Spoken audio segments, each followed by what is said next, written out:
আলহামদুলিল্লাহ আল জান্নাতু তাহতা আকদামিল উম্মাহাত। আল্লাহর হাবিব বলেন, মাতা পিতার পায়ের নিচে হলো সন্তানের জান্নাত। সুবহানাল্লাহ বলেন। সুবহানাল্লাহ সুবহানাল্লাহ। মায়ের পায়ের নিচে হলো সন্তানের জান্নাত। একজন আল্লাহর ওলি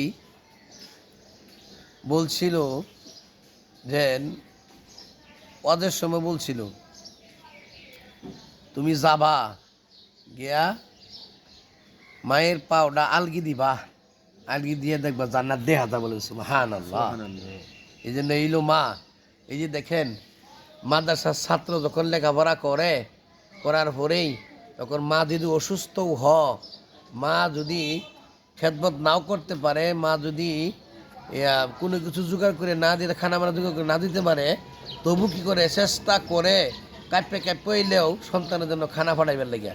এই যে দেখেন এক লোক এই যে মাদ্রাসায় যাইতেছে, দেখেন তার মা অসুস্থ, ছেলেটা মাদ্রাসায় লেখাপড়া করে, তার মা লড়তে পারে না, সরতে পারে, অসুস্থ, বিরাট অসুস্থ, তবু তার ছেলের জন্য কলা দিছি আর ভিতরে রুটি খানা টুনা বানাই দিছি, চকলেট দিছি।